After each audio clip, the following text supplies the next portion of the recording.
Moscow Marge just got shredded by Democratic Representative Adam Smith on an issue that's incredibly important. Democracy on a global scale is on the line with Russia's invasion of Ukraine and with the threat of Vladimir Putin now looming over the rest of Europe. That's why we saw Sweden, that's why we saw Finland join NATO recently, and other countries are now trying to join NATO because they understand the threat that is Vladimir Putin. But yesterday, with mostly bipartisan support, the House finally decided to put the foreign aid funding bill on the floor for a vote, and it really seems like it will pass. The New York Times reads, the 316 to 94 vote cleared the way for the House to bring up the aid package, teeing up separate votes on Saturday on each of its parts. But passage of those measures, each attracting bipartisan support from different coalitions, was not in doubt, making Friday's action the key indicator that the legislation is all but certain to prevail. Should that happen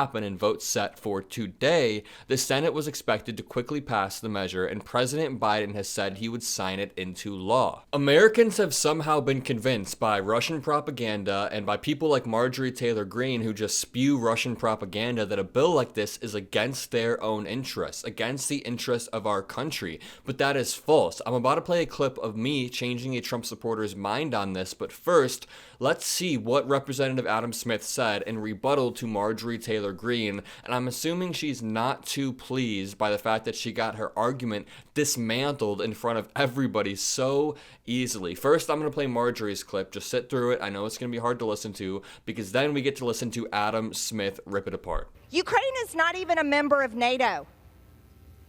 Ukraine is not a member of NATO, but the most important thing you hear in Washington, D.C. is, oh, we have to spend Americans' hard-earned tax dollars over to Ukraine and keep the money going to continue to murder Ukrainians, wipe out an entire generation of Ukrainian men so that there are widows, there are fatherless orphans, there are not enough men to work in their industries. Oh, but you really support Ukraine. Wow, what kind of support is that? It's repulsive. You know, shame on the American government. 2 minutes. Thank you, Mr. Speaker. I want to focus on one argument of the sponsor of this amendment, who's basically saying that if we pass this bill, we are advocating the killing of Ukrainians. That is a uniquely demented way of looking at this war.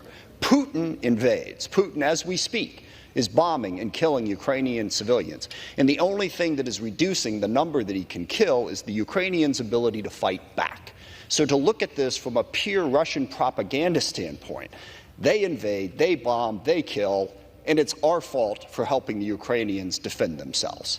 That is the argument here against supporting Ukraine, and it literally makes no sense. If you want peace, give the Ukrainians the strength to stop Putin. He is the one that will not come to the bargaining table right now because he thinks he's winning. He thinks he can go all the way to Kyiv. He thinks he can take the whole country.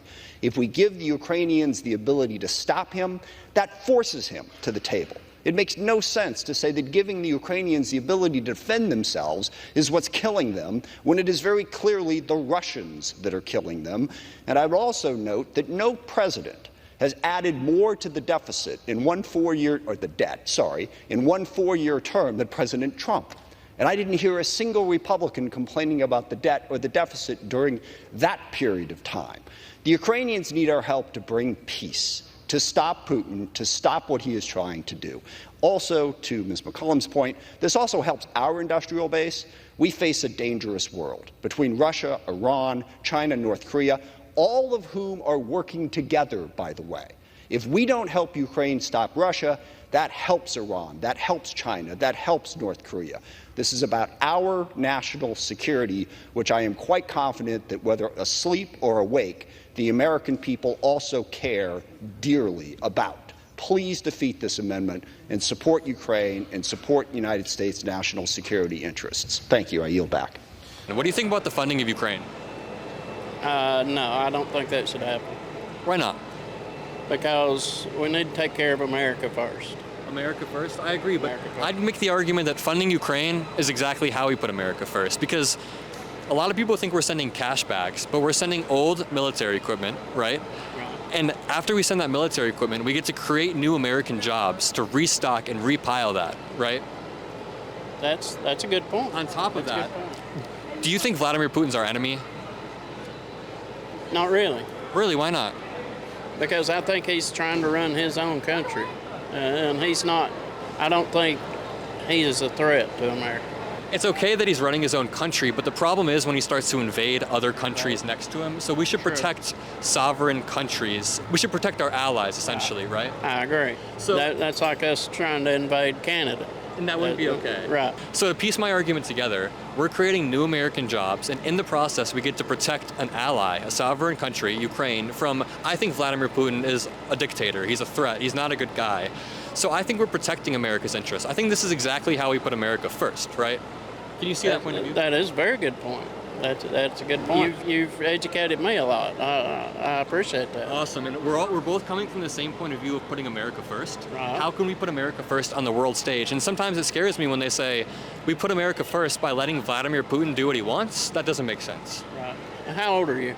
21. You're very wise for your age. Thank you. I've really appreciated talking to you. It's good talking to you. People like Tucker Carlson, who have a massive platform, or people like Marjorie Taylor Greene, who have a massive platform and actual power, have an impressive way of spinning things that work in the favor of America into how can we benefit Russia? How can we benefit our enemy? But Marjorie Taylor Greene does not view Russia as the enemy, which is a fundamental problem. Another argument that I like to raise is that people like Xi Jinping are watching very closely to see how America responds to Vladimir Putin's invasion, because if we drop the ball on this, Xi Jinping will essentially have the green light to go and invade Taiwan. They know that America doesn't even care if you go grab land from your next door neighbor, because we let Russia do it with Ukraine, and then Xi Jinping will inevitably do the same thing with Taiwan. I have a few really close friends that are based out in Kyiv. I go on their show all of the time. They ask me, how do we combat this Russian disinformation in America? And my answer is still relevant today. I say that Democrats need to have stronger messaging, and that's exactly what Adam Smith did. Adam Smith did exactly what I think Democratic politicians should do.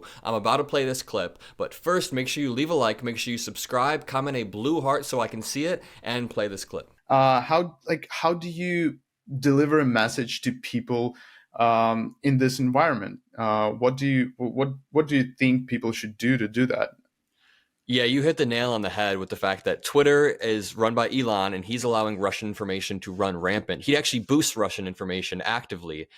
We talked about this last time. You have U.S. politicians, Vivek Ramaswamy, Marjorie Taylor Greene, the big guy himself, Donald Trump, essentially spouting off Russian talking points about pulling us out of NATO. And again, TikTok, which is run by ByteDance, which is directly run by the CCP. So they're definitely, all of these foreign adversaries are essentially putting their thumb on the scale of this American election, and they're trying to sway it in any way they can. So again, it's a huge uphill battle. How can we combat this misinformation or disinformation effectively? And I think we just need to have Democrats firing on all cylinders, pulling no punches at all. We need a strong Democratic Party that is not afraid to pull any punches towards the Republicans, especially people like Mike Johnson, who are actively costing Ukrainian lives by holding up aid. I think we need to be calling these people out for being the Russian stooges they are, effectively. And I think we need to have younger people like me as a mouthpiece for the administration, because some of the comments I get are like, honestly, like a comment I got on TikTok the other day was, why does this kid explain it better than most people in the Democratic Party? Which tells you that there is a huge failure in messaging in the Democratic Party. Has anybody that's a Democrat explained that we're not just sending cash bags to Ukraine, we're actually mostly sending military equipment that we can restock and repile? I don't know how many Democratic politicians I've heard give that talking point. So that leads to Republicans dominating the narrative, driving the entire narrative. Oh, we're sending taxpayer dollars to Ukraine. Ukraine is a Nazi-run state, and Russia has every right to take over. So I really think it's just about, this is just a vague answer, but stronger messaging, more powerful leaders in the Democratic Party that aren't afraid to pull punches and use the same tactics that Republicans use, because Republicans are not afraid to get dirty, are not afraid to slander people. And I think we shouldn't go as far as they do, but there is something to be said about the fact that they are driving the entire narrative in America right now. If there's one thing I can urge you guys to do, it's to relentlessly spread this pro-Ukraine, pro-democracy message, because we have a lot of Republicans who are disillusioned. They don't even know what they're talking about. They just scroll through X, they scroll through TikTok or whatever, Facebook, whatever social media they use, and they're under the impression that this is actively harming America. So take some of the talking points you learned in this video, if you learned anything, and try to tell your friends and family that we need to be supporting Ukraine. It is very important. It's very important to me, it's very important to America, and of course, it's very important to Ukrainians and the rest of Europe. My name is Adam Mockler. Make sure you guys all have a great weekend.